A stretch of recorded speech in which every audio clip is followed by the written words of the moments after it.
And welcome to America's Heroes Group, our roundtable, and our partner, the Veterans Legislative Voice. Today is Saturday, May 6, 2023. May is Mental Health Awareness and Asian Pacific American Heritage Month. Our host is Cliff Kelley. Heard him at the top. I'm Sean Claiborne, the co-host. Our executive producer is Glenda Smith, filling in as Titus today. Doing a great job. He's also a studio engineer. Our digital media producer is Ivan Ortega of Scouts Honor Productions. And we have, once again, Stephanie Kalota, our partner, U.S. Army Reserve Sergeant First Class, veteran, and founder and creator of the Veterans Legislative Voice. We're going to talk about the debt ceiling. If it's not raised, then how will it directly affect veteran services and programs? We're going to talk about that and see what happens. How you doing, Stephanie? I'm doing all right. Try not to stress out about this, and I'm sure I'm not alone. And I'm not stressing out about it because I believe that things will, once again, as this show too passes, we've been through this road many, many times in the past, although a lot more is at stake, it seems, because the money's bigger. We're in the middle of a well, some people say a recession, but we're in the middle of a very big inflationary period, and this could have dramatic effects in this particular economic situation we have in our country right now and around the world. So tell us, how is this going to affect veterans programs and the VA directly? Well, there's a lot of questions on that. So everything is really surrounding a congressional bill that has passed the House, and it's really being headlined by Representative McCarthy, and it's called the Limit, Save, Grow Act of 2023.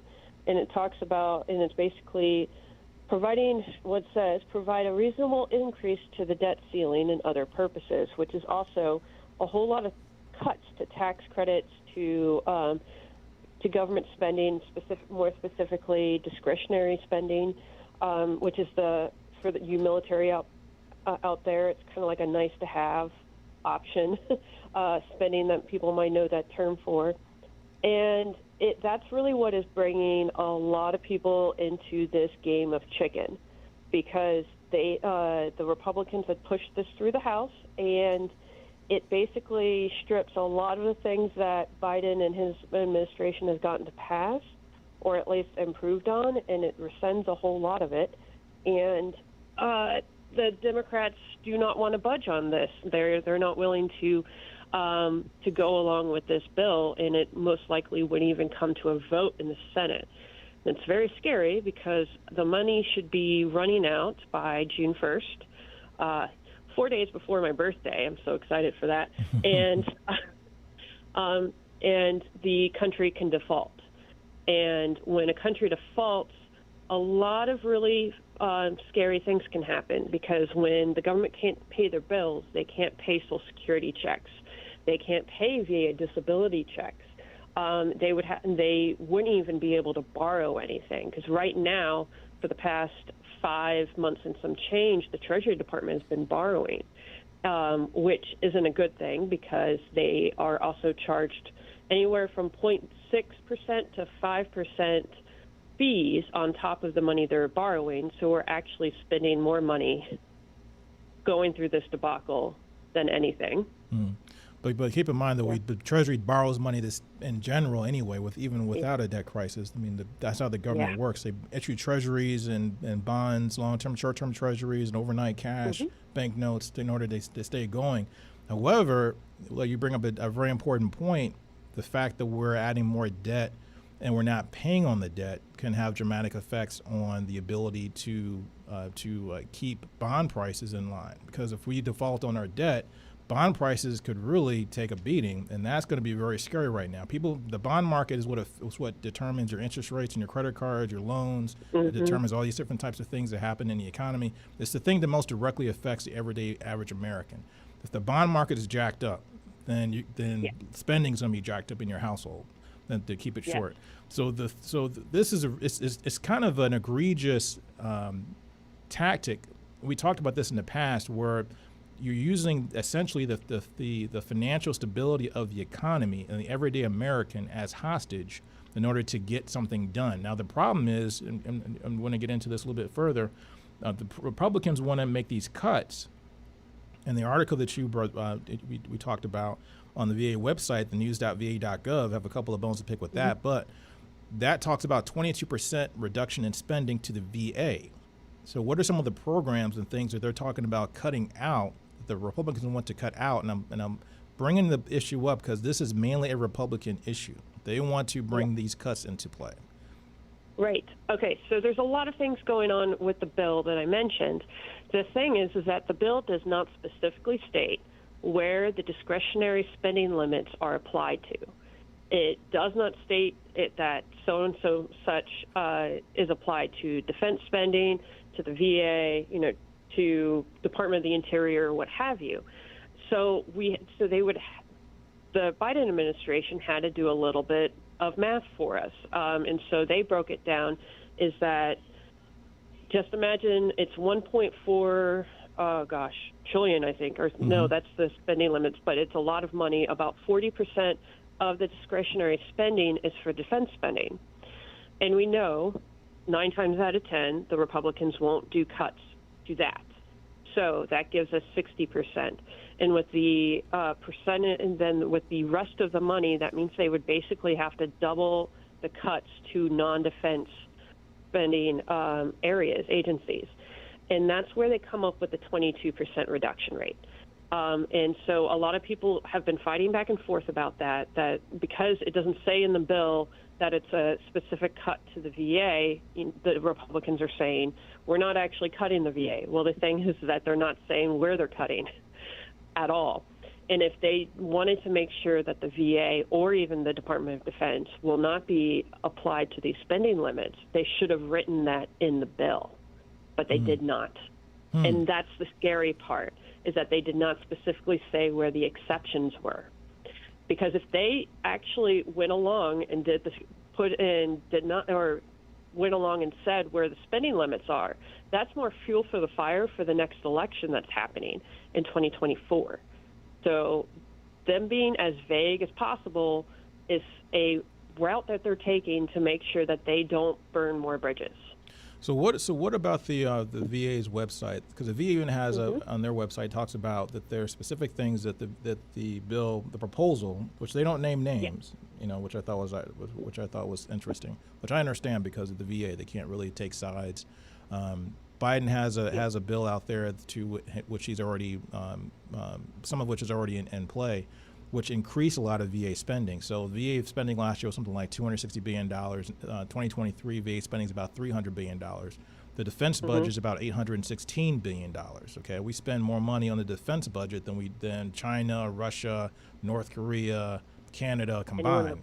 We spend more money on defense than the entire Western Hemisphere combined. We spend more money on defense than our 9 largest enemies combined. We spend more money on defense than the continent of Africa. Yes. But the thing of it is, they do not want to cut defense. They want to cut $30 billion out of the VA budget, which, the article talks about, wait times for benefits being affected, honoring our military veterans, putting in more stipulations are making it a little bit more difficult for veterans to get honored at the national cemetery. So they're not building more cemeteries, which they need to do. They're taking that off the table. They're all construction on cemeteries. Also cutting housing for veterans, housing, infrastructure, health care, things like that. So the issue that I have is whenever we talk about spending cuts, we always talk about the spending cuts when it comes to paying for the bill that's due, which is the veterans that spent their lives overseas, fighting for this country, coming back with all kinds of illnesses, toxic exposure. We got the PACT Act that was just passed. And by the way, we might as well bring that up. So their proposal, Limit, Save, Grow Act, the CBO, the Congressional Budget Office, says that might save $4.8 trillion. This is a Republican plan. It's going to save $4.8 trillion possibly over the next 10 years. It doesn't solve the problem. However, it does make a big dent in the budget deficit, which is an issue. We do need to tackle a budget deficit. We need to get ahead of that. But in that plan, canceling student debt. So discretionary spending, we talk about that. They want to cancel the student debt forgiveness plan. That's on the table. Yeah. Work around reducing, making work requirements for Medicaid. For somebody who's on Medicaid, you want to put in a work requirement. A person who's technically disabled, that's why they're on Medicaid, but you want them to work. Well, they're actually increasing the age of pushing them, or basically, when you're in Medicaid on that certain program, you have to continuously show that you can't work or you're looking for work. And the current age limit for that is 50. This bill was to increase it, I believe, to 57 or 56. But I'm leaning towards 57. I can't find the actual number. So it would increase that age, which is frustrating because the Republicans have said multiple times that they're not going to touch the entitlement programs, Medicaid, Social Security, what have you. And they're already starting to work on this. So, and they blatantly say it out there. The other things that they do, like you said, they're rescinding a lot of things. One of them is the green tax credits that had been put in. So all of those really great things that we could be doing, getting greener cars, adding more things to our home and getting a tax rebate or a tax credit on that. But I thought Republicans loved tax cuts and giving more tax money back to the people. But now they're rescinding those. So it's really frustrating on how those things are happening. To me, it's all hypocritical. I mean, the Republican idea or the theme of Republicans are great with tax cuts. That's, to me, that's not even. If you look at the data, it's not really accurate at all. That's just a myth. No. Both parties spend money, and both parties do this basically a lot of the same things. When we're talking about Democrats versus Republicans. People argue that Republicans are better on defense. Well, the last few years we've had more defense spending over with Democratic presidents, and we've done more defense-wise with Democratic presidents than we did with Republican presidents in the last maybe 20 years or so, since Reagan. Really. Yeah. That's reality. That's fact check. That's reality. But the problem I still have is the fact that we're basically jeopardizing physical responsibility of paying bills instead of having real conversations about things that do need to be addressed. I do believe that, yes, we need to get ahead of the budget deficit. That's something that's very important. It does make borrowing. When you have a huge deficit, it makes borrowing costs more expensive. The Federal Reserve is already raising rates like crazy. So you want to add more fuel to the fire by trying to default on debt? Yeah, and it's going to lower the entire country's rating, credit rating too. And a lot of people took a hit when that happened to the U.S. in 2011. If anybody remembers that, because that crazy debacle. The other thing I think is a big mind you, in that time we didn't default. We did not default. We got close. We came close. We didn't default, but we still took a beating. It's because of the mere threat of not having your bills paid on time. Standard & Poor's lowered the credit rating for the U.S. Treasury. It's the first time it ever happened in U.S. history. Yes, and it's so crazy. It is so crazy. I lost my train of thought. It's the thing that I'm concerned about. I want to get your thoughts on this. Is that, so what are veterans supposed to do if we have the PACT Act? It's there right now. Yeah. If we don't have the money to support all of these things, then how do veterans get the services and the things that they've actually paid for with their service and what's written through their contract, their social contract with America, to make sure that we take care of our veterans? Where are they left? So, the number one thing, talk to your congressional elected official. No matter what side of the aisle they are on, let them know what the hell you're going through, because it is good for them to know what's going on with their own individual constituents. You're going to have issues no matter what side of the aisle you're going to be on, especially if they don't sit in a Veterans Affairs Committee, which frustrates me. I've heard veterans being told from their own elected officials, there's nothing we can do because I'm not in that committee. Well, no, that's not how things work. You go to the committee and you can get things working when you talk to them. You don't have to be part of the committee to actually get things done. It's really frustrating in that way. A good example is Representative Garcia from Houston. She wasn't part of the Armed Services Committee, but that was where Vanessa Guillen came from. And she died in the Fort Hood area. So she actually worked with the Armed Services Committees because of this to make sure that this doesn't happen again. And so, representatives and senators can work outside of their own assignment. So keep that in mind, everybody, and definitely talk to people. And if you have an issue with your elected official, go talk to the press, honestly, because they need to be put on blast of when they're not supporting veterans. One of the things that I really think is happening here that the Republicans are trying to make in a power move is that a lot of people think that Republicans stand behind veterans and they can take care of veterans. But we have a lot of evidence where that's not exactly true. I mean, the PACT Act is one of them, with that whole debacle with the Republicans deciding to vote against it at the last minute. Mm-hmm. That thing, so that's coming through. But since the PACT Act passed, and a lot of other bills that had really helped out veterans, like the Deborah Sampson Act, a lot of the NDAs that's been coming out has been really improving things for veterans. If the Republicans can shorten and damage the relationship between Democrats and Biden within veterans, that actually will be a stronger play for them to make for next elections, because they can try to depend on the veterans to back them. And that was a power move that also happened under Obama, because Obama was trying to put and pass a lot of things to help veterans out. But then he had a lot of things come up in his administration that actually had really resulted from what Bush did.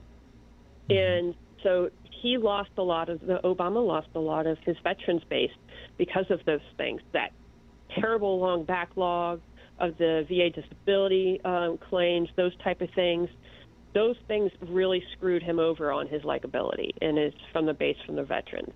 This is another thing that the Republicans are trying to do to hurt Biden's base with veterans. It's sad that we have to have shows like ours. They actually try to pierce through this political veil that they kind of distorts facts and gets people riled up on emotion, the pointing fingers. This person's trying to screw you over. That person's trying to screw you over. The reality is both parties need to work together to get something done. Yes. And so I don't necessarily. When at the end of the day, when the people need to think of it like this: at the end of the day, no matter who's in the White House and who's in Congress, if nothing's getting done and your services and things are not being met, the economy's not working the way it should be, you got to hold both parties accountable. Now, this is a Republican, goofball move. I mean, if you look at all the stuff that's in their bill or their proposal, none of this stuff is realistic. This is not realistic. There's a few things that I agree with, and there's a few. They have the funding for that, unobligated and still money that's sitting from COVID-19. Okay, yeah. And actually the Inflation Reduction Act. Those unobligated funding, that bill would actually take those and try to pay back towards the debt. Okay, I can agree with that. That part I agree with. I agree with that. Yeah, that's a good idea. That's one of the smart things that they're doing. The other stuff, the thing is like close to $1 trillion there, right off the bat, just by handling that part of it. Yeah, tens of millions of dollars, they're saying. I haven't gotten an exact number, but they say tens of millions of dollars. Which to me, you know what? Do it. Because I used to be a budget person for the Army Reserve, and it was not fun. And I would move that money in a hurry. Yeah, I think it was. I think at its height, it was close to $1 trillion, and some of that might have trickled down because we had talked about this before in previous conversations, like what is going on with this money. But then again, that was back in 2021, 2022, or before 2020, maybe early 2022. So who knows how much is left of that money and where it's been siphoned off to. But I agree with that. I mean, definitely do that. But when you spend, we have 1.8 million, 1.4. I'm sorry, 1.3 to 1.4 million, depending on what studies you look at. People in the military serving today. Now, we spend about $816 billion on defense. We spend more money on defense than anybody else in the world. We spend more money on defense than the largest countries in the world: Russia, China, Canada, France. Throw that in there. Brazil, throw that in there. North Korea, South Korea. All the 9 biggest GDPs in the world. We outspend them on defense. A lot of stuff we don't even really use. We're not even using a lot of the equipment that we develop. So we got about a minute left. So take us out. Tell us what do you want to leave everybody with, and as a final note. Don't believe everybody that's saying what they're saying on a podium. Take everything as a grain of salt. Research it on your own, and always, always, always talk to your congressional elected officials. Let them know what the heck's going on so they can actually find out. Some of them won't even know the price of a gallon of milk if it wasn't for the constituents calling and yelling at them. It's that simple. Stephanie Kalota, always a pleasure to have you on our show. You always bring us some good information, and this was a fiery one today, but we have to keep an eye on this, and hopefully, like I said, I'm optimistic. I don't think it'll kind of come down to a default, but we'll see. We'll see what happens. It's coming soon. Okay, thank you so much, Sean. All right. This is America's Heroes Group. We'll be right back.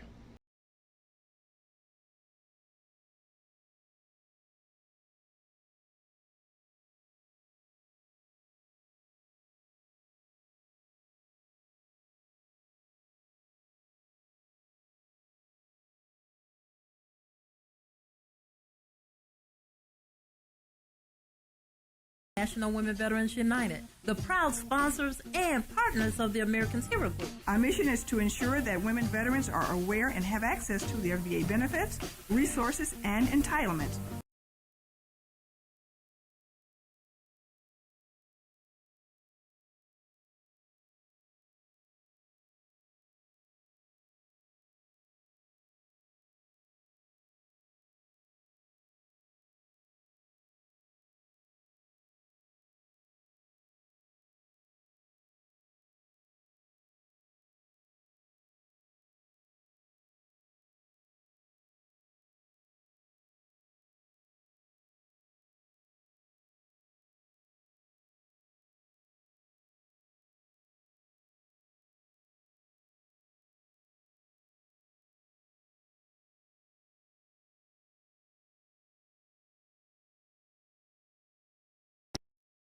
Hi, this is Cliff Kelley, Vietnam veteran, co-founder, and host of America's Heroes Group. We have helped hundreds and thousands of veterans find the resources they needed to move on past trauma, find the services they need to heal, find training, jobs, and housing. That's our mission. To support this mission so that we can continue our work and have even more veteran stories of overcoming and success, we need your help. Right now, please consider making a donation to America's Heroes Group. Dig deep and give what you can to support this mission and help those veterans in need. You can donate through Chase Bank Zelle app by adding America's Heroes Group as a recipient with our phone number 312-804-5831. You can donate through PayPal on our website, americashg.org. From the home page, go to donations, or you can go straight to www.americashg.org/donations. And finally, you can send a check to America's Heroes Group, Inc., 155 North Quaker Drive, Suite 4250, Chicago, Illinois, 60606.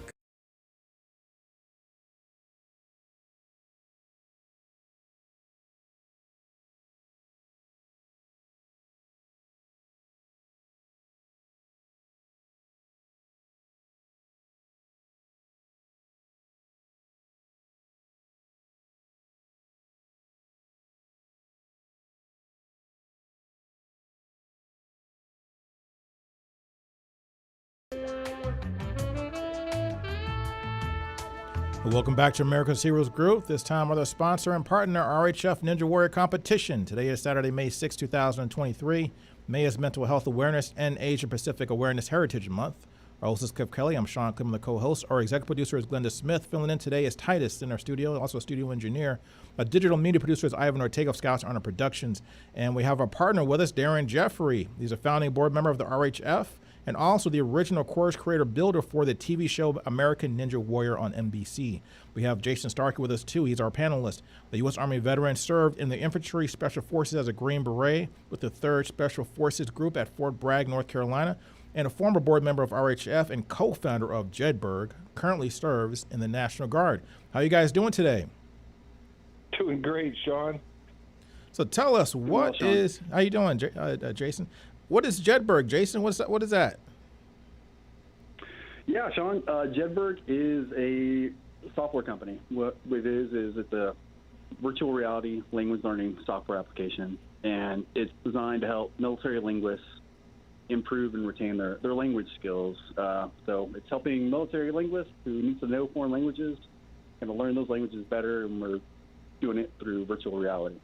So what's the Green Beret doing to design the software? Yeah, that's a good question. I ask myself that every day. Yeah, Green Berets are usually, we're kind of out in the field, working in austere environments, playing with picks and shovels and bombs and bullets. But the world's changing, Sean, and everyone's realizing that. Our command's realizing that. And so slowly we're embracing new technologies to help the warfighter, and software is first and forefront of that. So how does this software actually work? So it helps people learn languages, or it helps people like translate languages? How does this work? Well, military linguists, I'll just use a Green Beret as an example. As a Green Beret, one of our core competencies is learning a foreign language. We have to know a foreign language so we can better work with our partner forces in that country. And so when we learn a foreign language, we're not learning it to, order a cappuccino for our upcoming trip to Paris. Or say that Karen has brown pants on. Yeah. Marones pantalones. We're learning a foreign language so we can help convince people to work for us to carry out a mission, or we want to bypass security at an airport and need to explain to the ticketing official or the immigration and customs official why we have multiple cell phones and all this cash in our suitcase. And so that's what we're doing. So the virtual reality puts the military linguists in this simulated environment that they're going to experience on the job, exposes them to those real-life scenarios that they will encounter overseas, and then prompts them to apply their language skills in those scenarios. So it's very task-focused. I like that, because that's one of the things that help you really as a soldier, is being able to be in situations, kind of role-play situations. So when they actually happen in real life, you're not taken by surprise. You can make all your mistakes in a training scenario, and then when you get to the real thing, you're better prepared for that. I love that idea. I think that's really good. That's what we're doing. So tell us, how did you and Darren connect?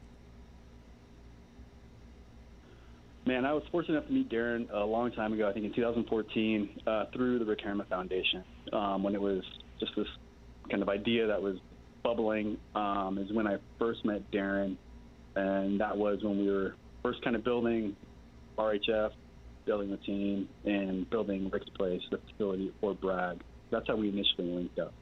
Wow. And then Darren, so what was your first take when you first met Jason? What was your first take on Jason?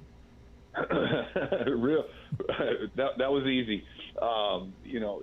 This is a guy that is self-driven, has a ton of experience, realized it, early on in his life and started applying himself to life. And, obviously his military career, there's a lot to be spoken of there. But when Jason and I met, he was, that's when he was, ramping up his company and he was, basically transitioned from, his military career to being a business startup entrepreneur, and one of my favorite questions for Jason was, have you ever started a company before? And he said, no.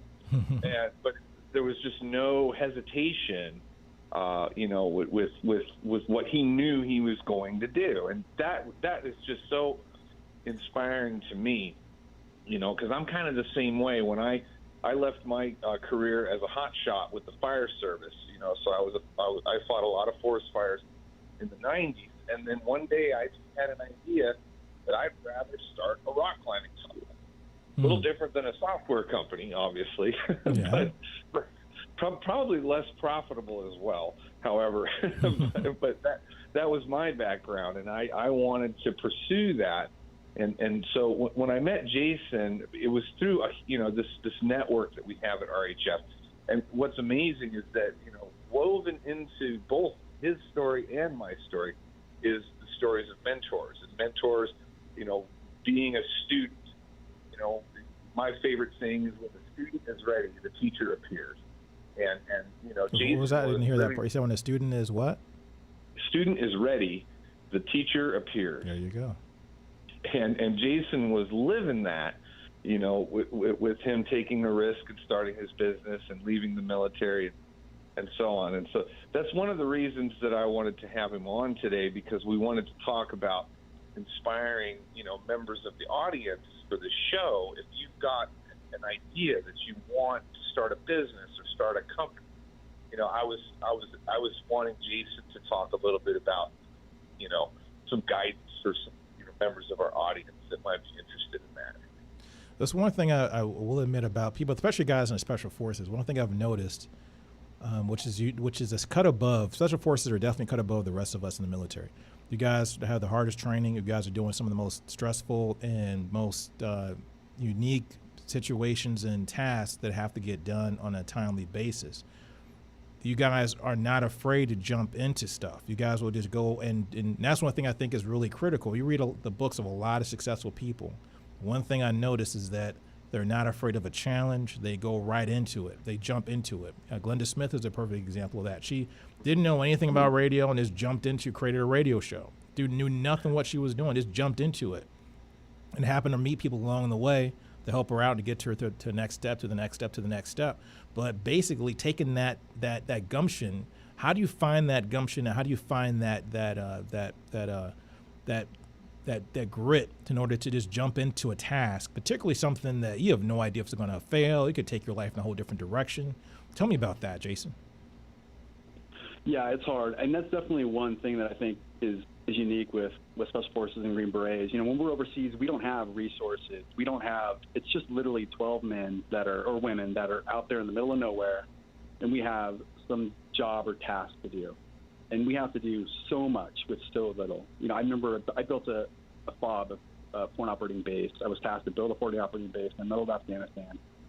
And there's no Walmart, or there's no Home Depot. There's no supply chain that you can rely on. We had some lumber from Russia. We had some good American plywood, and I had some cash, and that was literally all I had. And then through that time, through using these resources and developing these networks that we developed, we're able to kind of build things. And so that's one good thing that SF and the military does well. It teaches people to take risks, to put themselves out there, and to know that you can do something, you can achieve it. And so that's what the military provides. And so that's really what I kind of capitalized on. I knew that. It gave me that confidence that, hey, Jason, you may have never started a business before, but there's this need out there, and just take a risk, jump out there, you're going to figure it out. And so that was one great thing that you can attribute to the military, and I hope other veterans out there or people who are thinking about getting out really appreciate. And that's one thing that they don't, and I didn't appreciate it at first. It took me a long time. Veterans in the military, we have these skills and these attributes that we've developed over the course of our tenure in the military. And everyone tells you, hey, you're really good at organizing. You're really motivated. And they tell this to you over and over again. You're like, all right, I guess, Mm-hmm. But you don't really realize it and appreciate it until you're not in the military anymore, until you're out with, these civilians. And so that's really just one great thing that the military does provide you. And I just hope more veterans kind of realize that, hey, you have these skills and these attributes. Put them to work. Put them in, build new solutions in industry, and so that's a big challenge for a lot of guys. Did you have any software experience before you started designing this particular software or this company? Sean, I was the guy on the team who couldn't even turn on his radio. Wow. Literally, I had to go to my 18 Echo, our communications sergeant, and be like, hey, my radio's not working again, and he'd just look at me, with angry and just touch the one button that I was like, oh yeah, I forgot about that. So no, I had no software experience at all. I didn't know what I was doing. But I was lucky enough to find people when I left who did have those software skills, and I've slowly developed those skills myself over time. And so yeah, no, you can always learn new things. So how do you, so you talk about, you built a team around you, which I've read a lot of leaders do well. Good leaders will build a team. What I've picked up is that people, if they don't have the expertise in a particular area, they still know what they want to have happen. They have the vision in plan. So what was your vision initially? And then what steps did you have to take in order to try to bring that vision to life? Yeah, I'll be honest. Initially, I did have this vision. We had this vision for what this digital software solution would look like. In our heads, we conceived it. And the problem with software, I mean, this is kind of maybe unique to software, but what we did is we kind of just built and engineered the solution, ran it to market, and it didn't work very well. It was kind of a flop. And so it was very humbling for the first couple of years. We're like, oh, wow, I thought this would be a great idea. We built this application. We ran it out there, and people aren't using it like we think they are. And so we wasted a lot of time and effort doing that. So that was a big learning challenge for us initially. And so what we learned over the course of that first year of not succeeding was how to build software the right way, more applying the principles of like lean startup, agile design thinking, more iterative ways to build software. And since then is when we've really kind of taken off. So to answer your question, yeah, we were able to kind of like convince ourselves and I was able to kind of motivate people. Hey guys, like here's the solution we need to build. Let's go build it. And it worked well, but it wasn't the recipe for success. But fortunately, we've been resilient enough to learn from that and adapt and slowly succeed. I think that's also a military skill, though, particularly in the special forces, because you don't commit to a decision necessarily. You commit to a decision when you initially make the decision, but when you see that it's not working, you have to adapt and change. And that's one thing that I've noticed in the military in general. That's one thing. I mean, you wake up in the morning with one set of orders. It could be totally different by noon. So I mean, so when you're bringing that to the civilian world, and you're noticing that things aren't necessarily working the way they are, but once things start to work and you start to see things go in the direction that you want them to go in, then how do you innovate and how do you keep building upon that to make more success? Yeah, it's learning how to make data-driven decisions, and I think that the first important thing to do is kind of write down like, hey, what are we trying to do? It may seem like a simple, pedantic question, but it's good for you, it's good for the team. Hey guys, this is what we're trying to do. We're trying to increase usage each week by 50%, whatever it is. Write down what you want to do. The second thing you want to do is define success. And so, hey guys, in order to achieve our goal, what we're trying to do, we're going to realize success when 50 new people each week log into the application. That's success. So it's quantifiable, it's observable, it's not subject to interpretation.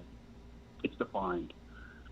And then defining, after that, once you do those two things, then you let time pass and you do a retrospective. Hey guys, did we measure success? Were we successful, were we not? That's the recipe, I think. That's what really helps. It seems small, silly, pedantic, but just being disciplined. And this is where the discipline from the military comes in. Like, hey guys, this is our goal. This is our mission. This is how we're trying to do it. And this is how we're going to measure success. People love that, including myself. It gives us focus. And that's the big theme that I've learned being an entrepreneur is the need to focus and to help your team focus. And so once you do that, you will succeed because you have some base to go from. It's iterative, evidence-based improvements. And once you see that and you can point to the chart, and say, hey guys, look, this is how we're succeeding. We're iterating. It's working. People love that because it gives us all a sense of confidence and comfort and reassurance that we're not wasting our time. We're doing something and it's realizing success. So I think it's finding tools really to kind of help the team focus. Because without focus, you're going to waste your time, you're going to waste your money, and it's just exhausting otherwise. I think those are words of wisdom. I mean, the fundamentals of basic leadership was what we kind of just talked about. Darren, what's your take on that? Because you did something very similar too when you left being basically fighting fires in the forest to building sets and then having huge success, finding your way to NBC and working on some of the greatest, reality competition shows that we've seen, out there in television today. So how did you make that transition, and how can you corroborate what Jason just talked about? Sure. It's amazing because there's so many similarities between it, so it almost doesn't matter what your content is. It doesn't matter if you want to start a restaurant, or if you want to start a software service, or if you want to start a construction company, which is basically what I had done. Even though I started a rock climbing school, kind of like Jason was saying, in 1999 there was a recession going on, and I started a rock climbing school during a recession. Wow. Which is like, wow. Nobody's paying for rock climbing during a recession. So it's like rushing into the market with this one idea and the passion and the drive, and some of the key elements that we've already spoken about was, I brought some people with me. I talked to some people, which translates to creating a team. But back then it was convincing people to come along with me that this rock climbing school in a recession would actually work out. And we flopped in a lot of ways. My initial demographic that I was going after was colleges. I wanted to work with college students and teach them how to climb and use rock climbing as a tool for leadership training. That was one of our core concepts. But we quickly realized that college students don't have any money. So, which is kind of a no-brainer if you just step back and think about it. But we were just we drove ourselves, into the market because we were very passionate about our idea. So the key ingredient was to be a good leader, you also have to be a great teacher. And to be a great teacher, you have to be a great student. And that's why I said earlier, when the student is ready, the teacher appears. And so even though I was the owner and the CEO of my own company, as small as it was, I had to be teachable every step of the way, because every phone call that came in, every person that we worked with, they all shared unique and interesting perspectives on what we were doing. And so it was, and that was a lesson that I had learned, maybe 30 some odd years ago, way before business became on my radar. When the student is ready, the teacher appears. And it's literally just that magical. Whether you believe, no matter what you believe in, when you open yourself up to being teached, all of a sudden the world just surrounds you and embraces you, and the information comes flowing in. What you need will be there. It doesn't matter if you're doing it right or wrong. What matters, like Jason said, what matters is that even if version 1 is wrong, well, guess what? Version 2 is going to be better, and version 3 is going to be perfect. And that's the attitude. There is no defeat when you're a student. You know what I mean? And so that's an attitude that I adopted very early on, and I carry with me to this day as far as business and business development goes.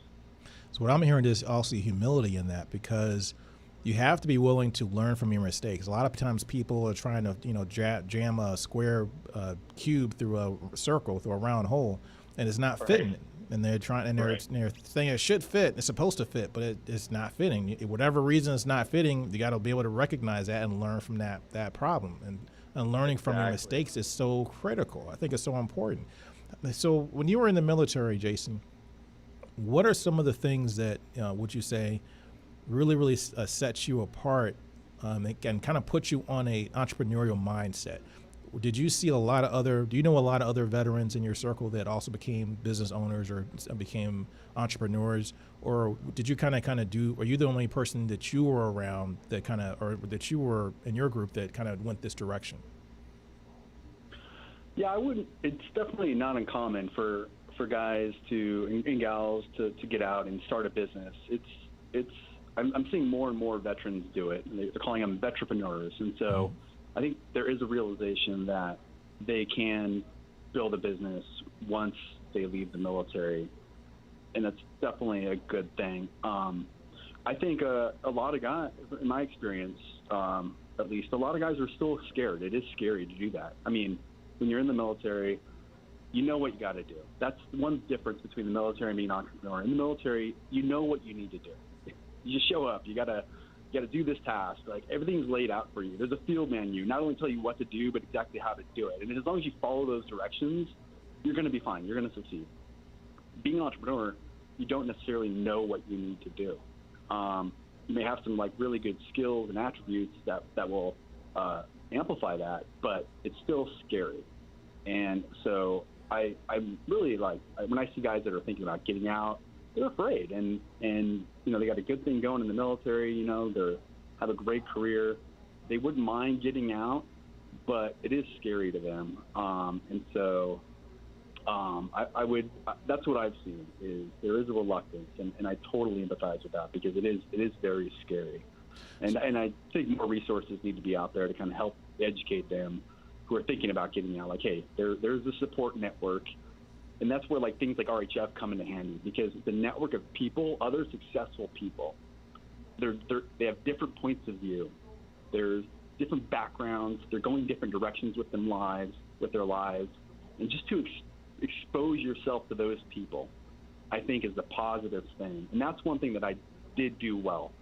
I was always trying to like go out and do different things. I would travel a lot, although maybe guys who are less willing to start a business, you know, they go up, they show up to the team room, they don't hang out with each other, and that was it. And that's kind of, I think, unfortunate, because the more different points of view that you can see, go to RHF, see someone else who isn't a Green Beret, maybe talk with an officer that you've never spoken with before, or talk with some new guy in the military.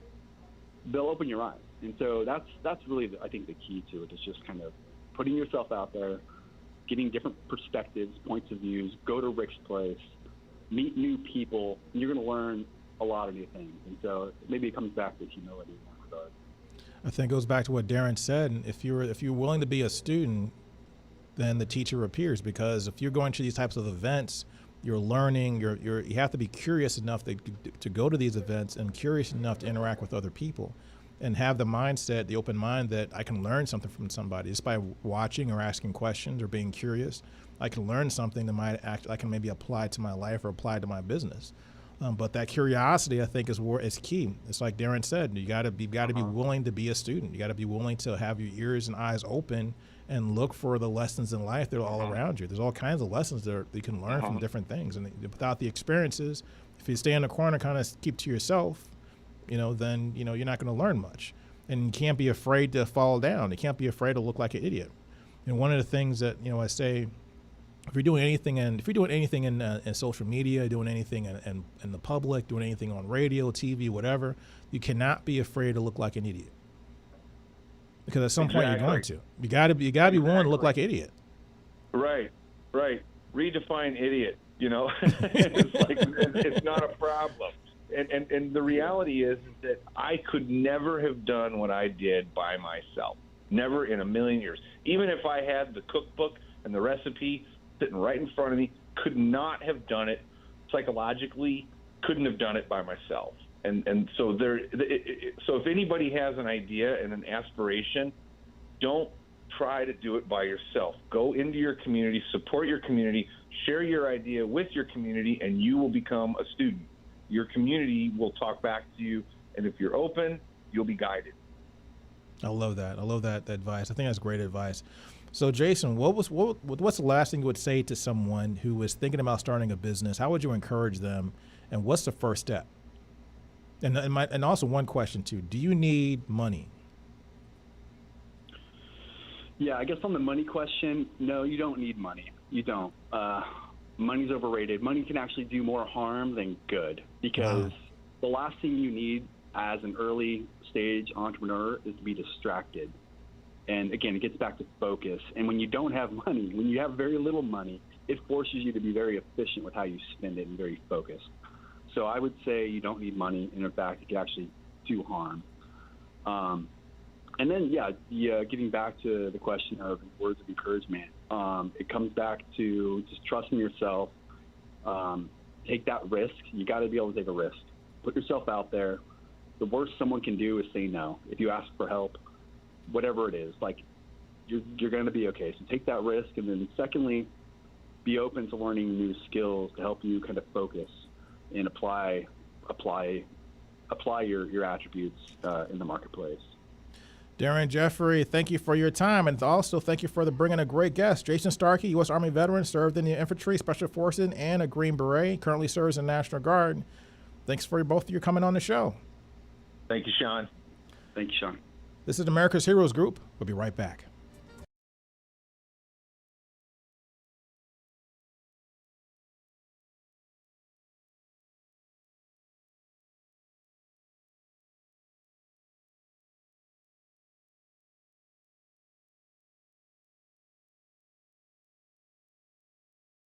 Hi, this is Cliff Kelley, Vietnam veteran, co-founder, and host of America's Heroes Group. We have helped hundreds and thousands of veterans find the resources they needed to move on past trauma, find the services they need to heal, find training, jobs, and housing. That's our mission. To support this mission so that we can continue our work and have even more veteran stories of overcoming and success, we need your help. Right now, please consider making a donation to America's Heroes Group.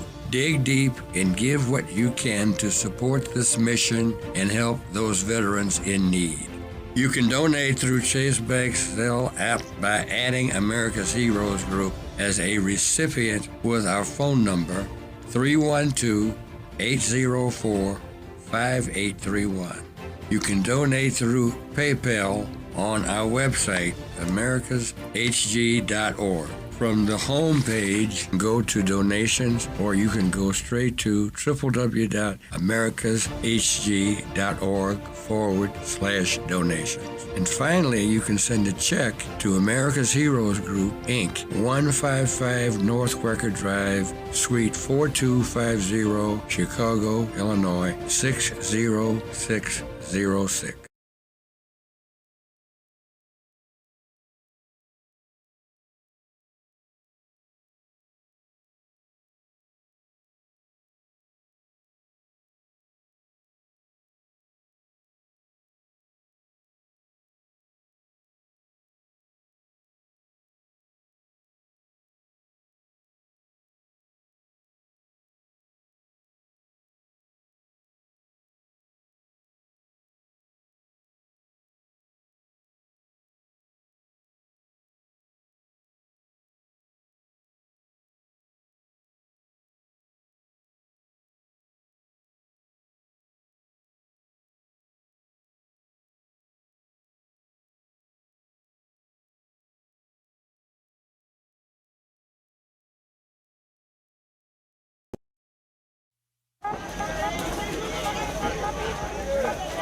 We have in our Chase bags, we have a care package of hygiene, we have shaving equipment, we have razors, and for the women we have the same personal hygiene items for them as well. And we want to say thank you for their service. This is Chase Bank. Thank you very much. People in the neighborhood, free haircuts, free service, free food. Look good.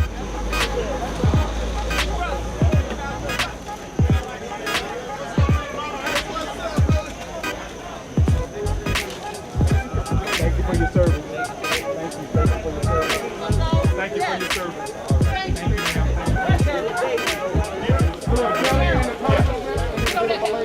Okay. On behalf of Cliff Kelley, America's Heroes Group, we sincerely thank Chase Bank for coming where it matters to help homeless veterans have a hot meal today and a care package. We are sincerely grateful for the partnership. Yeah.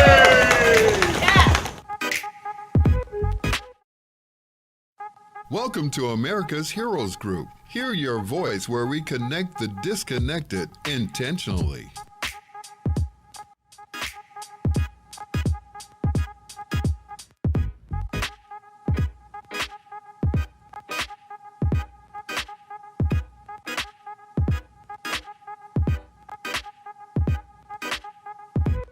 Who is Cliff Kelley, the governor of talk radio, the icon of radio throughout the world. Chauncey Spencer II and I, again, share a special relationship. His late great father, Tuskegee Airman Chauncey E. Spencer, took me as a child on my first airplane ride. Wow. Yeah. This is something that people need to see. Often we don't, do the things to show how great our people are.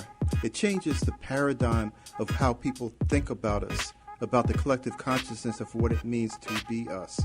And we've been having great conversations about trying to get more African Americans into aviation. And we got a bill that we're trying to get passed that would allow the Pell Grant to be used to help finance aviation education. This is where I started with this entire conversation by saying, if it were not for America's Heroes Group, I would have given up. So I want to get all my accolades out the way on behalf of America's Heroes Group. Ms. Glenda, thank you. Thank you for encouraging me to press on. I would encourage you all to support this organization. One thing for sure, America's Hero Group is out there. Ms. Glenda will take the time. Ms. Glenda Smith will take the time to listen to you and to steer you in the direction that you need to go. Thank you for watching another episode of America's Heroes Group, where we provide education about resources and information for our veterans, military, and their family.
Welcome back to America's Heroes Group. This time with our roundtable, we are globally connected. Military Family Matters with partner, family caregiver Keisha L. Jackson. Today is Saturday, May 6, 2023. May is Mental Health Awareness and Asian Pacific Heritage Month. Our host is Cliff Kelley. I'm Sean Claiborne, the co-host. Our executive producer is Glenda Smith, and filling in today is Titus, also a studio engineer. A digital media producer is Ivan Ortega of Scouts Honor Productions. And Keisha, how are you doing today? Hey, Sean, I'm doing well. How are you? U.S. Air Force veteran and family caregiver. You brought us a panelist today, none other than a New England Patriots Super Bowl champion, co-founder of Chief Strategic Officer of Dome Audio Incorporated. That is Tim Wright. How you doing, Mr. Wright? I'm doing amazing. How you doing? Thank you for the opportunity. It's our pleasure. Pleasure's all ours. So tell us about Dome Audio. This is very, I think, a passionate thing that you wanted to kind of give us an introduction, Keisha. But this is something that I know everybody's very passionate about, and we all have some connection to this. We talk about this. Give us some insight as to what Mr. Wright is doing and what this is all about. Yeah, most definitely.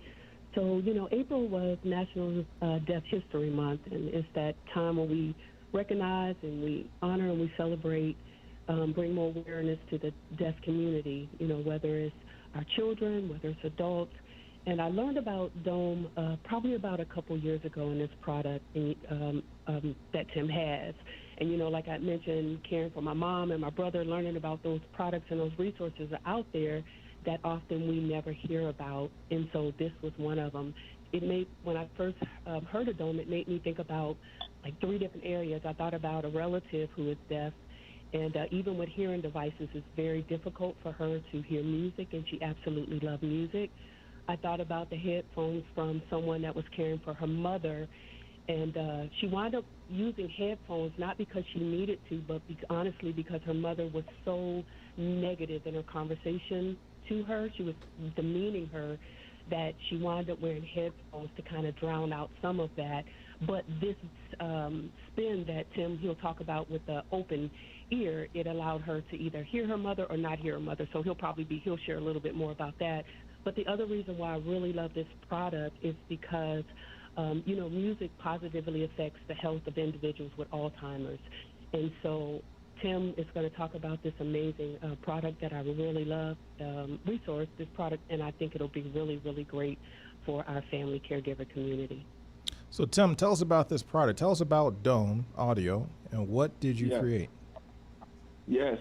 So my partner, Ben White, was in the music industry for 25 years, and he got his hands on a pair of conventional bone conduction headphones, which actually have 2 speakers in a design like this.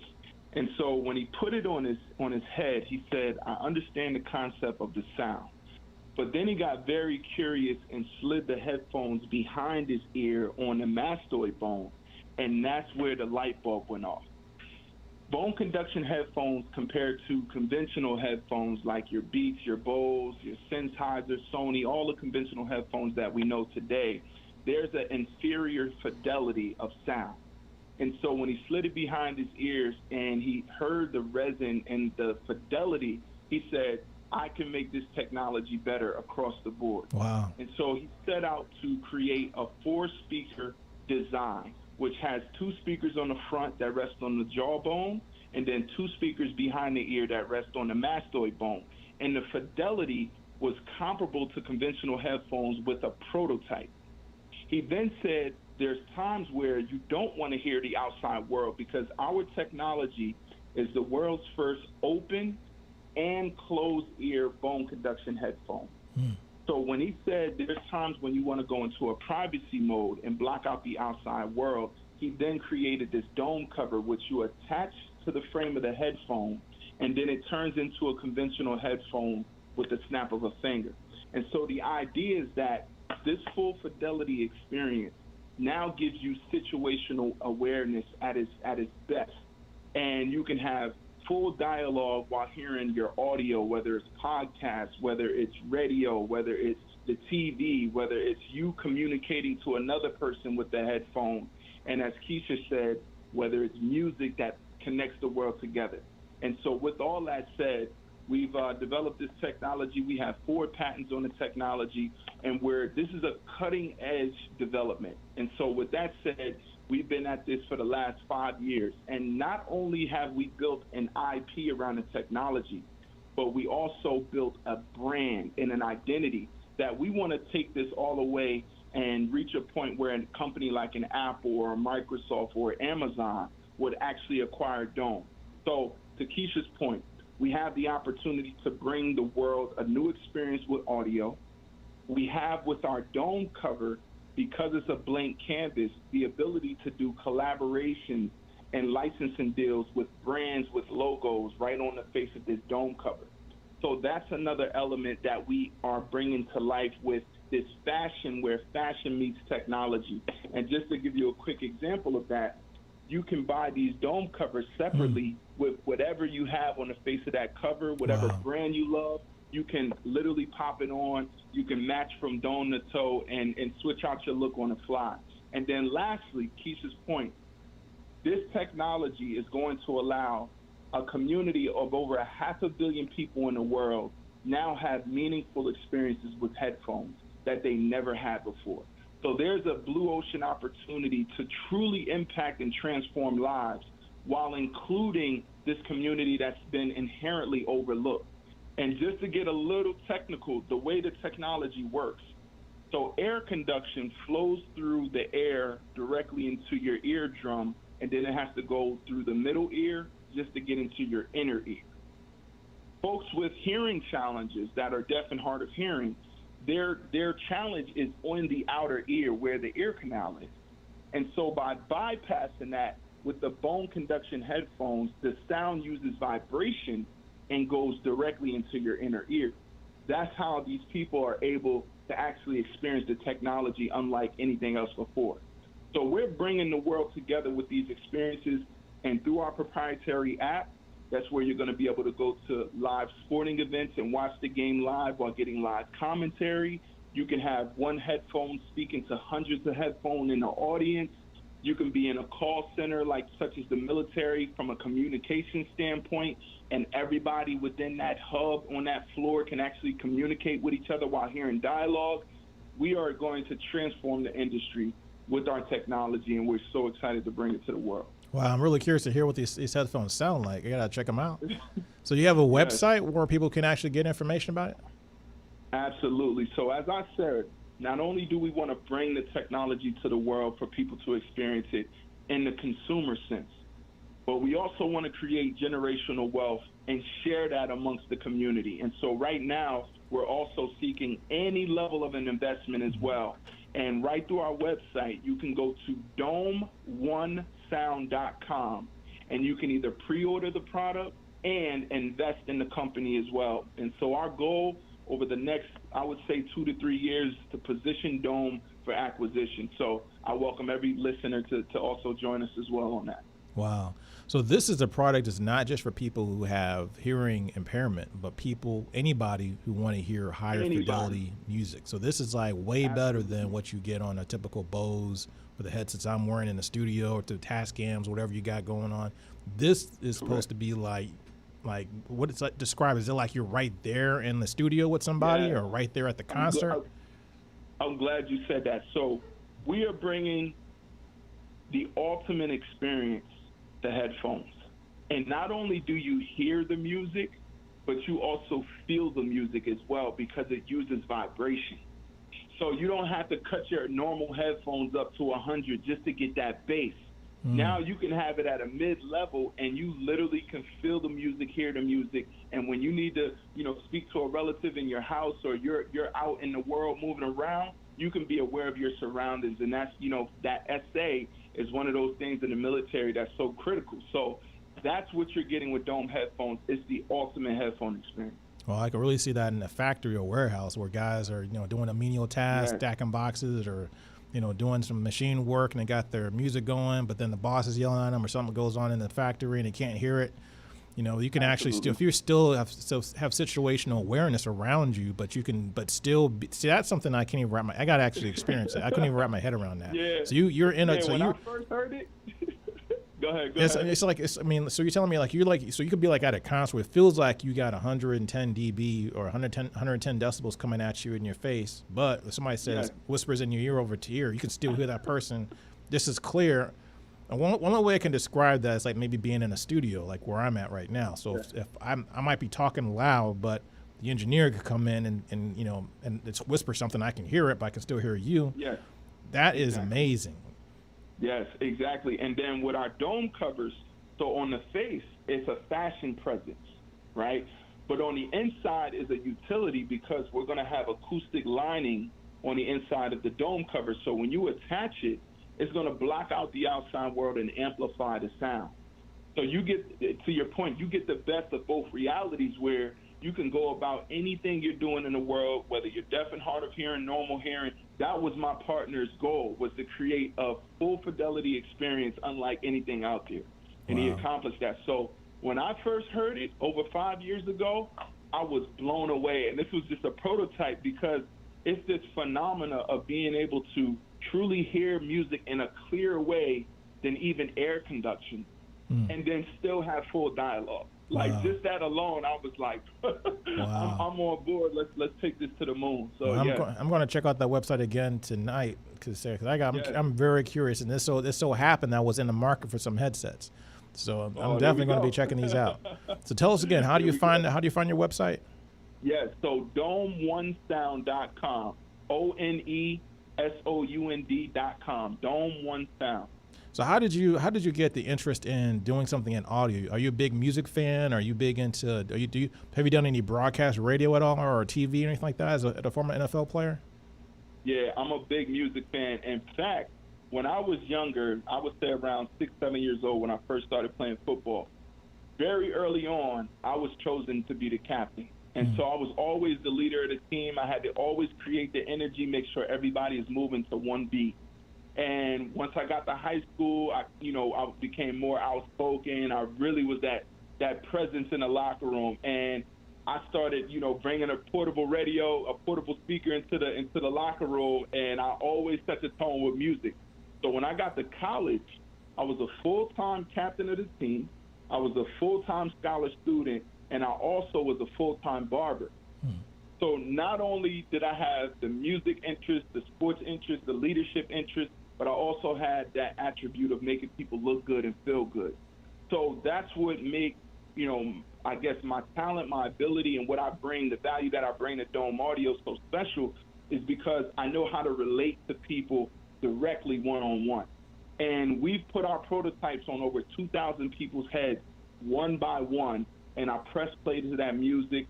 They was able to hear that experience, and we also got a beta feature in our app right now where I can speak through my phone, and someone can hear my voice speaking to them directly. Wow! So now imagine someone who might be deaf blind, where they may take 10 steps, like a feature through our app where you get step-by-step navigation. So with all the limitless, I would say, use cases and features we can bring through the technology with the app, the ability to humanize the brand and connect that with people is what makes Dome special. So between my partner and I being, truly masterminds and very surgical with how we're engineering the IP and the brand, we just welcome all people to be either patrons of the tech or investors in the company or a combination of both, man. Wow. So do you still have do you have a barbershop in New Jersey right now? I do. Okay. I do. So the Right Cut Barbershop Hair Salon is located directly on campus at Rutgers. That's where I went to school.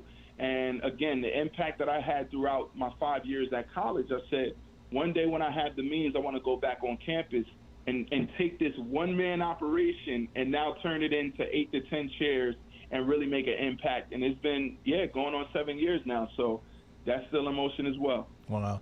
I thought it was interesting. You played in Super Bowl 49 against the Seahawks.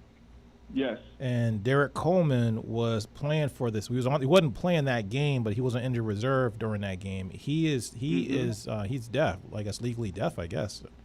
Yes. Did you know him or ever met him or? So the Super Bowl was prior to me jumping in with Dome. So Dome, I came on board in 2018. Like you said, the Super Bowl was 2014, 2015 season. But I was aware of Derek. I didn't know Derek, though.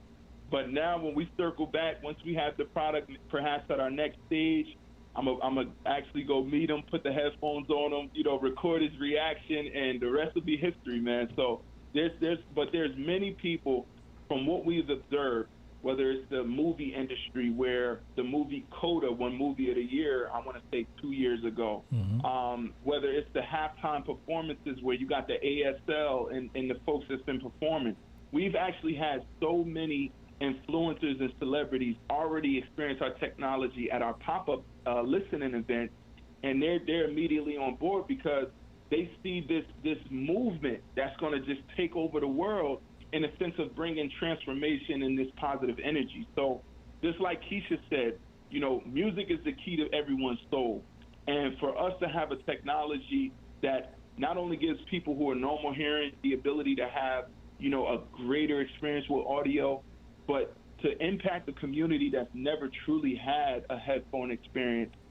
I mean, how much more gaps do we got to fill to bring a headphone experience to people, you know? So we're really excited about bringing that to the world. I think anytime you affect one of the five senses, that's really something that is a game changer in anything manufacturing-wise or world-wise that's transformative. Even social media, it entertains your eyes, your ears, things like that. Anything that tackles or addresses one of those five senses is destined for use. I can even see it on the football field. So if you're in loud stadiums, you're going into Arrowhead or going into Green Bay or something like that, and it's fans are loud and you can't even hear yourself think, and you have something like that in your helmet.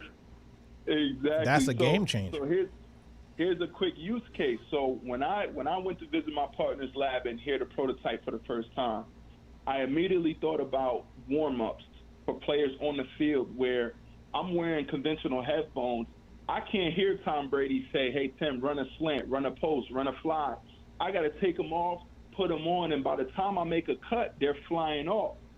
When I experienced this technology and it actually hugged my head, I said, this is transformational even for the sports arena, because the seamless communication, when you go back in the locker room, you put the covers on, now you get into your own personal zone. But then we said, how about the fans? And that's where we said Dome Audio is the official headphone of fan experience. So now when you go to the game, you wear the headphones, you watch the game live. If it's a controversial call, or if it's a stat that's been broken or history that's been made, you can get all that commentary in real time during those dead moments. And that's what's going to make the fans closer to the game. So yeah, in the next several years, we got that plan where when you look around in those arenas and those stadiums, we want to have Dome headphones laced up on people's heads in the stands.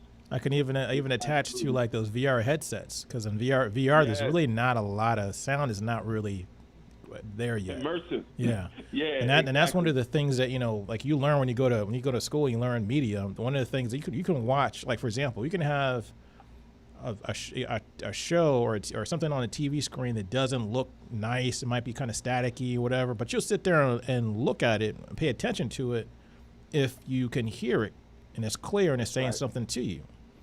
But you can turn on something that have the best special effects. It could be crystal clear HD, Blu-ray, whatever. If a person starts speaking, all of a sudden this person starts opening their mouth and talking and speaking a different language. What do? Click. You hit the remote control within 3.5 seconds. That remote control, you don't pass that channel like 15 times, because even the beautiful, everything looks great, but you don't understand it because you can't hear what's going on. That's right. Audio is so critical to getting somebody's attention.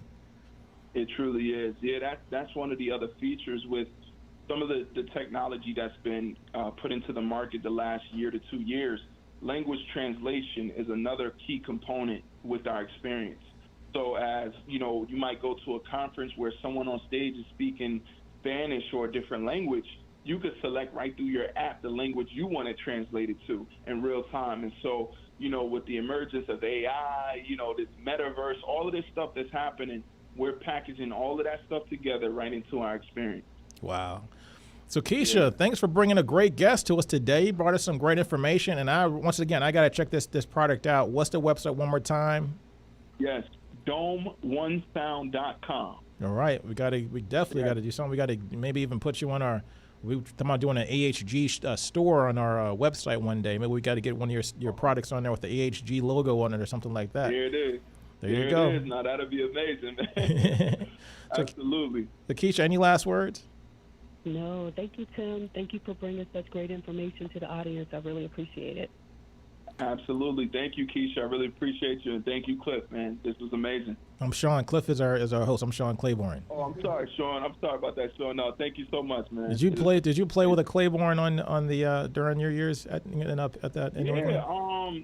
Adrian Claiborne. I think he's related, like distant related. I believe I was told at a family funeral, that we're related, some kind of distant cousin or something, whatever. Yeah. Claiborne. I played with him with the Buccaneers when I was with the Bucks. Okay. And then I think he later went to New England, and then he went to Atlanta, if I'm not mistaken. Okay. Yeah. I saw him on the field a couple of times, but never kept up with it. But thanks for your time. Thanks for bringing a great product. I think it looks cool, looks futuristic. I love it. I'm gonna check it out tonight. I encourage everybody on listening to this, go and check this stuff out. It could be one of these groundbreaking investments or groundbreaking things that you never thought would ever happen, but all of a sudden it happens. Check it out. Absolutely. This is America's Heroes Group. We'll be right back.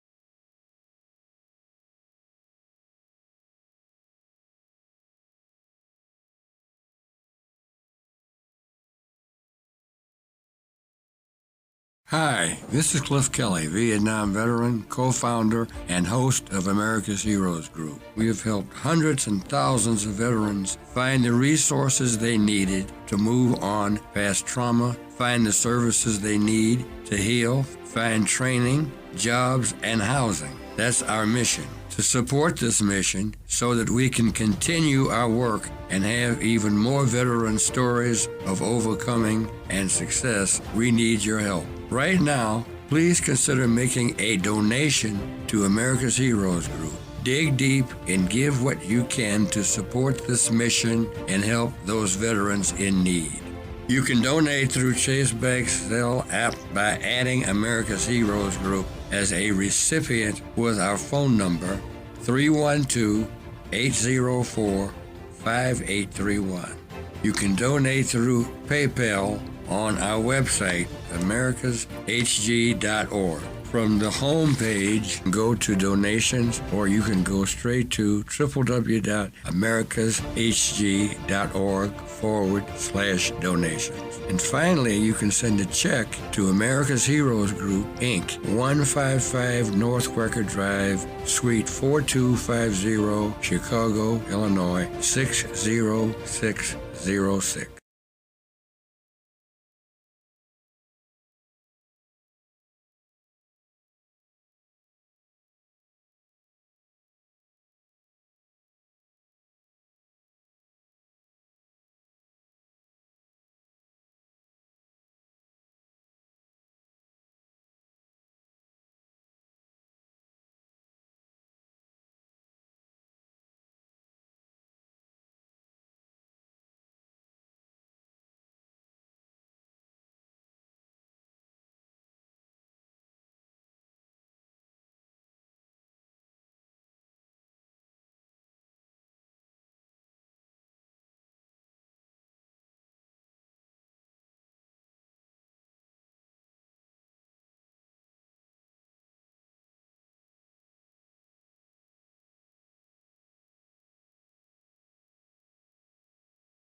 Welcome back to America's Heroes Group, our roundtable. This time, Mental Health Matters with partner NAMI, Contra, Costa.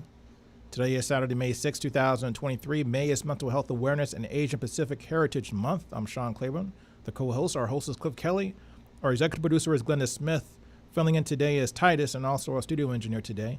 Our digital media producer is Ivan Ortega of Scouch Honor Productions. And we have, of course, with us today, partner Gigi Crowder, executive director of NAMI, Contra Costa in California. NAMI is a National Alliance of Mental Illness and Advocacy group founded by family members of people with mental illness. And we're going to play a video, audio and video clip of a CBS News Bay Area. We're going to talk about what Gigi had to say, and you're going to see her on this with a very, very disturbing and very, very alarming text message that were sent to police officers or amongst police officers. We're going to hear her thoughts on this, and to kind of give you some heads up or warning or full disclosure, there's going to be some sensitive information released in this video. So if you are sensitive to that, you may want to use viewer and audio discretion.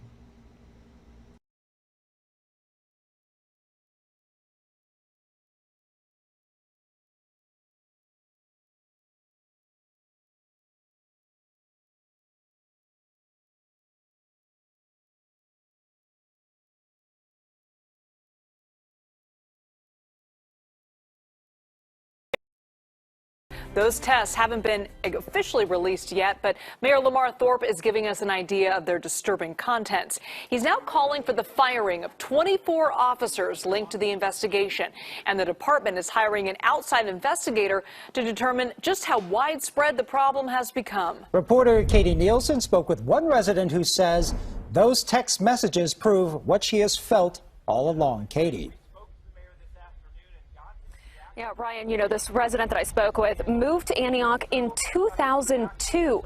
She says when her boys were teenagers, they were racially profiled by police, and that today, with all of the text message that she's seeing, it is confirming some of her greatest fears. Some things in life you want to be wrong. You don't want to be right about them. Gigi Crowder said the racist text messages confirmed what she already thought.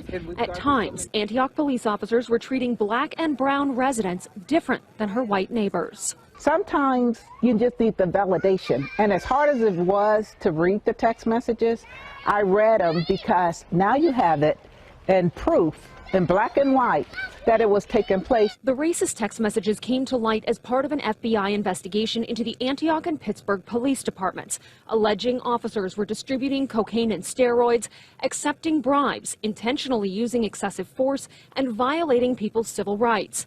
Investigators say some of the officers were part of a text messaging group on their personal phones for years, where they would congratulate each other for hurting people during arrests and using the N-word repeatedly to talk about city residents. I did not want to believe that they were treated badly because of the color of their skin. Last night, Gigi showed up at the city council meeting to talk about an incident that happened in 2007. She says her twin boys, who were 15 at the time, were in Hanson Park near her home, listening to music with 3 of their white friends. She says officers showed up and arrested only her sons for being in the park after dusk. She says one of her sons is hearing impaired and couldn't understand the officer's commands, so the officer slammed him on the ground, bloodied his face, and shoved his knee into his back. She always questioned whether that treatment was racially motivated. You're breaking dreams.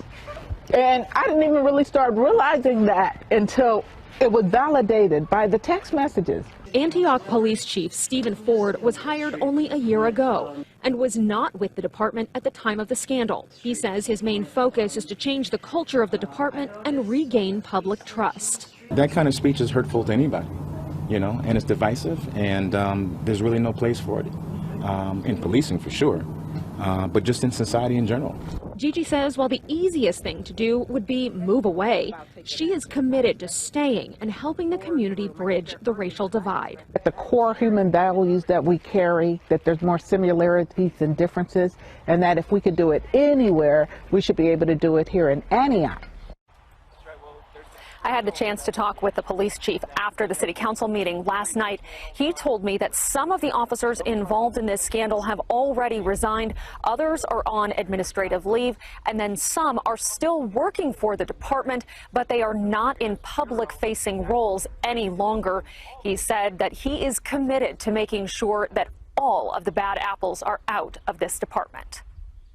All right, thanks, Katie. And the Public Defender's Office has called on the DA's office to pause all cases involving the Antioch Police Department. We asked former judge and police auditor LaDoris Cordell about the impact to the justice system.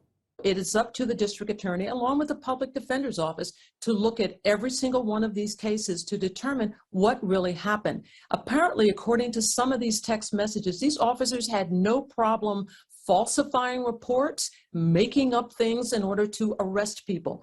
That cannot stand. So it's going to take some tedious work, and perhaps they should bring in someone from the outside. We posted much more about the ongoing fallout, including a video statement from Mayor Thorpe on KPIX.com. And that was the video, folks. Gigi, how you doing today? I'm doing okay today. We've started the healing process here in Antioch, so my spirits are a little uplifted. So tell us, so what is going on in Antioch? You said your kids, your boys were harassed. What happened during their time growing up in Antioch? So we live in a community where I thought it was pretty safe. We were able to purchase a large home in a private gated community, but they were out after dark in the park at 15 with other friends who were European Americans, and those friends came knocking at my door around about 7:45, and they said Armand and Cameron have both been arrested. I have twin sons that at that time were 15. And I was like, I couldn't believe it. I thought they were joking, but then I said, well, what do I do? And they said, you have to go pick them up from the Antioch Police Department. So they had been studying for their AP classes, and they and I had often taken walks in the park. But what the officer said while I was en route was that they were picked up for a curfew violation. And I was like, curfew violation? You said, yes, they were not supposed to be in the park after dusk.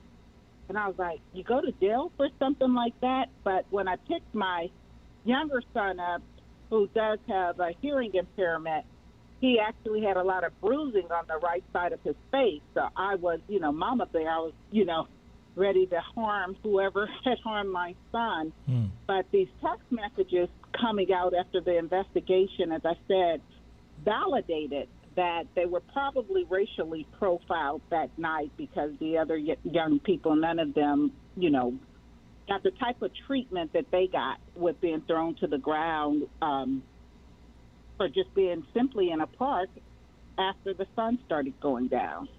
So basically they were just in the park, the sun went down, and then all of a sudden 5-0 rose up and it throws them to the ground and treats them like they are, killing somebody or doing something crazy, disrupting the whole scene, and all they're doing is hanging out in the park. Yeah, I was told by the older of the two, by 11 minutes, that Cameron said, what did you say? Because, as I said, he had a hearing impairment. And then the cop said, you're a tough guy, huh? And next thing you know, his brother was on the ground. And, of course, the way I raised my sons as twins, he was not going to, just stand there. So he probably made some type of a movement, and then they grabbed him and put him in the back of the car as well. Now, your boys, did they grow up in church? They were praise dancers, or more specifically mime dancers, and they were members of the church at that time dancing. And so I did go the next day with my pastor to the speak with the police chief. What I learned that I didn't know that day was that the internal affairs officer that took the report later became the police chief, and he was actually the police chief through this era with all of the text messages. He only left about a year ago. But he said to me that day, don't let what happened impact your sons. But sadly, even though they was raised in the church, it did impact their mental health, because they were traumatized, because they're were college-bound students with a lot of support from the community, praise dancers. And after that day, haven't been arrested. I'm pretty sure there was shame associated with the trauma and all of that. That was not anything I ever would have expected with my son. So I think a bit of their spirits both got broken that day.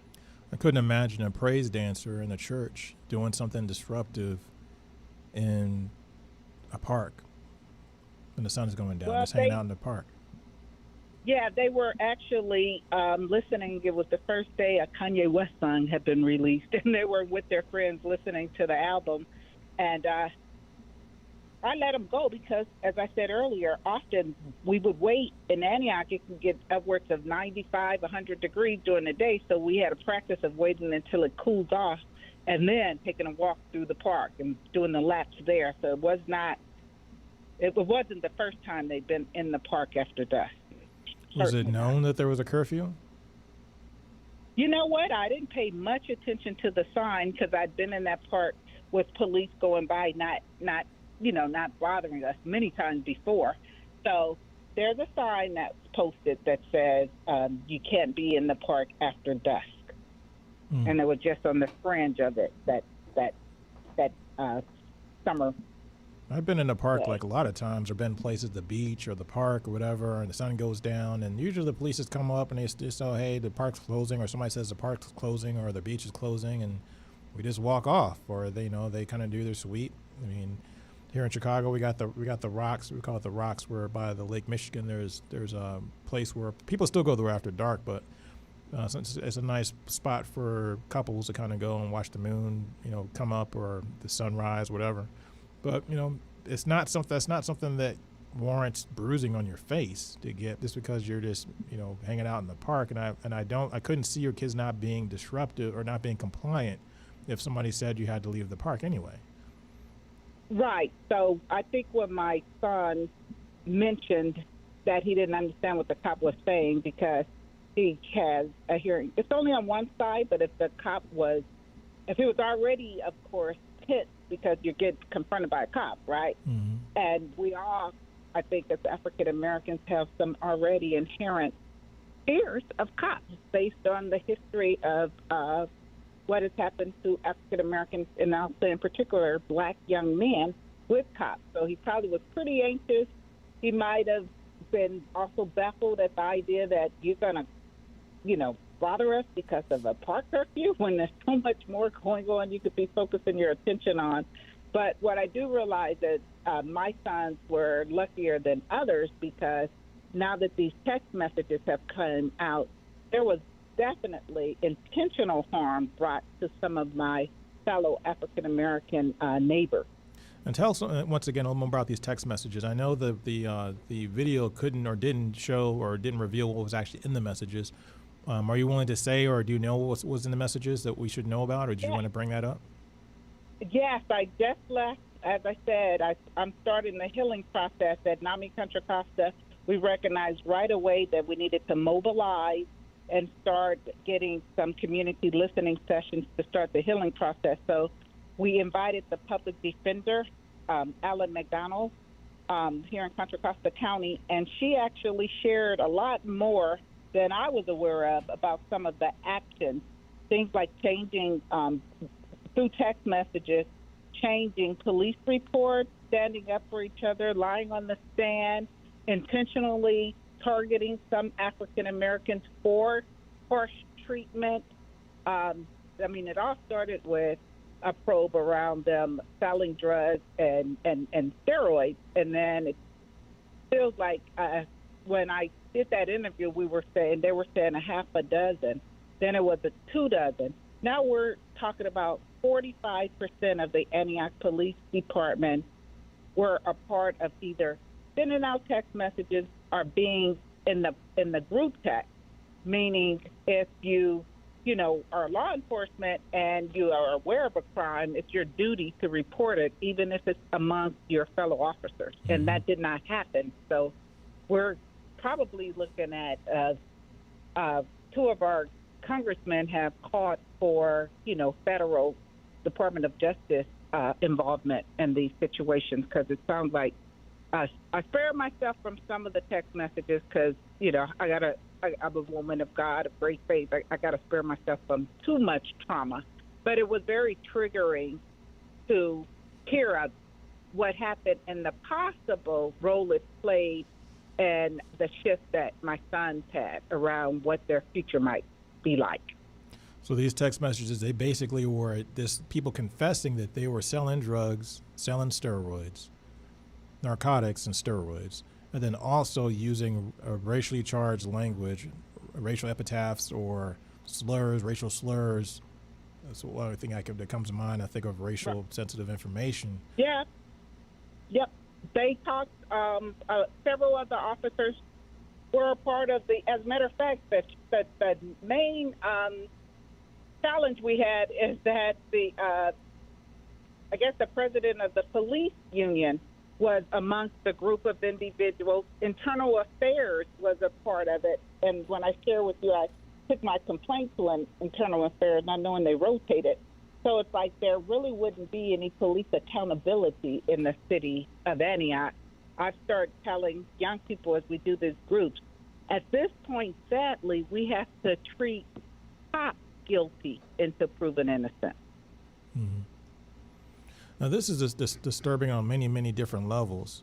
Tell me a little bit about Antioch as a community. What's the demographics of Antioch? And then also, what's the demographics of the police force? Does it reflect the community? No. So Antioch is actually 60% BIPOC, Black, Indigenous, people of color. So we have more from those communities than we do, in totality than white Americans. But it was a sundown town. So we now hear stories of 30 years ago, if you were African American, you did not feel safe being here after dark. And you only usually think of that in the South. Antioch is a city in which individuals like me, who are African Americans, found opportunity to come and purchase, 3,500 square foot homes for a lot cheaper than the Bay Area, Oakland, San Francisco, where it was so much more expensive. So we were professionals. Many of us commuted back into Oakland and San Francisco, for our jobs. But the economic for African Americans is relatively high in Antioch because two-parent households with, 2 professionals in the home. And so got to get our swimming pools and have our barbecues in the backyard or the side yard, not in the front of the house where, if you live in an apartment or something like that, you would have to do. So we thought we were getting a piece of the American dream, but Antioch became one of those make Antioch great again cities, I believe. What does that mean? What does it mean by make Antioch great again? Well, MAGA is a campaign that was ran against people who had some obvious disregard for communities of color. And so we've had a couple of politicians in Antioch say make Antioch great again, meaning let's take it back to where it was when it was a sundowner city. And we are... No, was this in response because a lot of blacks are moving into the community because now it's 60% black? So when we had the economic downturn, many of the homes that had once been purchased by African-American professionals started renting out. A lot of people lost their homes, so people started using Section 8 as an option. So we did have an increase in Section 8 tenants, which brought more low income, not all African-American. But Antioch also is the city within our county that transports the greatest number of African-American youth to our juvenile hall. We only make up 10% of the overall county, but we're very overrepresented in juvenile justice system. And now we know that the bulk of those cases were brought about by cops from Antioch and the neighboring city, Pittsburgh. So both Antioch and Pittsburgh are under FBI. There are several officers in Pittsburgh as well. I think they're up to 10 who were a part of this investigation. And then Antioch with 44 officers. Wow. So what is being done now? So there's the FBI investigation. Are there any civil cases or any legal cases that are going on between the people who live in the residence who've been exposed to this type of harassment? Yeah, so there's a pretty well-known civil rights attorney, Don Burris, who typically handles a lot of police brutality and often police violence cases.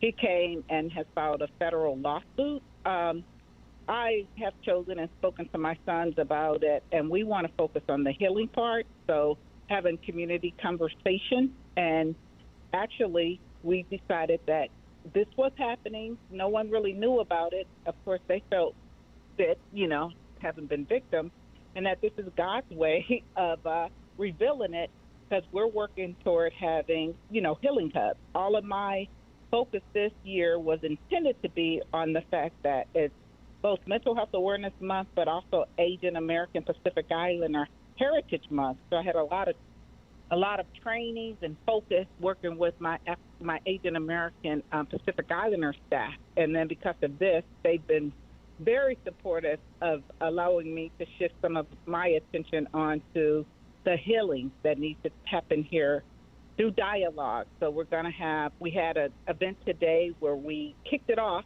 and then next week we'll be having conversations with the police chief, who was only on the job for a year, but I don't know how you can, start mending and healing without him hearing from the youth about how they're feeling about all of this, because we definitely want to break the school to prison pipeline, and we think we see more opportunities now for that to happen, with the attention being, I've gotten some funding I've been asking for a long time to have an African American holistic wellness hub. And so that probably would not have happened from our board of supervisors had this not happened. So I have to look at the opportunities for us now to justify why there needs to be specific services for African Americans. And I figure I will be able to justify the need for that for also other BIPOC communities, like the Asian American Pacific Islander community as well. So in the last couple of minutes, tell us, if for someone who's never really experienced, maybe somebody who lives in another state where they're not aware that it's totally a foreign experience to be harassed by police. Tell me how you feel as a parent from your personal perspective. What would you say to someone about how you feel and what your fears are and what you're angry about regarding what's going on? Can you express that in about 2 minutes to someone who's completely unaware of what's happening in the world today with this particular topic? It's undescribable. I never thought I'd ever experience the look of pain on my children's face when I went and picked them up from the police department, because, of course, their goal was to never be arrested, and why would they be, and never have a docket, as they call it. And so even though the charges were dropped, as I said, as a parent, we had to work through that traumatic experience together. So if you've been arrested in a park before, my going to that park shifted. My mental health was definitely compromised. I was traumatized thinking about it, that my sons were harmed and I wasn't there. And actually, when the cops brought them down and I saw my son's face, I felt myself going forward to harm the cop who harmed my son, but I felt a pressure pushing me back, and I know it was just the hand of God that kept me from also, making a poor decision that could have, ended up with me also having, some physical harm done to me. So it's indescribable. Our jobs are to protect our children, and when we can't do it, there's a breaking of trust sometimes with the children as well. Gigi Crowder, appreciate your time. You're Executive Director of NAMI, Contra, Costa. That's the National Alliance of Mental Illness, an advocacy group funded by family members of people with mental illness. I appreciate your story, and also wish you success. I want to follow up on this and kind of tell us what's going on as the months go by and how the progress is being done. And I would like to see this also in national news outlets, because this is something that's very... It actually has been on CNN and others, yeah. If you Googled it, you would see. It went national, yeah. Perfect. So we want to have people, if you're listening to this broadcast now, seeing it on America's Heroes Group, check out follow this story. Put your 2 cents in, communicate with this on social media, get this blowing up. People need to be aware of what's happening, and also the social cost of police harassment. Appreciate you, Gigi. Thank you. This is America's Heroes Group. Make sure you see all of our shows on America's HG or our YouTube page or on Facebook. We have a ton of archive shows that talk about all these different types of topics and things you can find out about how to get connected to your benefits, how to navigate the world of being a veteran, and also civilians. If you don't know much about the military, there's a lot of useful information about how to handle or how to work with someone who is going through something in the veteran community. This is America's Heroes Group. Appreciate your time. Appreciate your listens. Appreciate your ears. We'll be right back again next Saturday, 4 to 6 p.m. Also, once again, see us on americashg.org. If you have any questions, email us at info@americashg.org. And you can always call us. And I got to get that card out again. I always get yelled at because I always forget to bring the card out. And the card says that you need to call 312-803-2618. That's 312-803-2618 if you're still doing that kind of thing nowadays. We'll see you next week.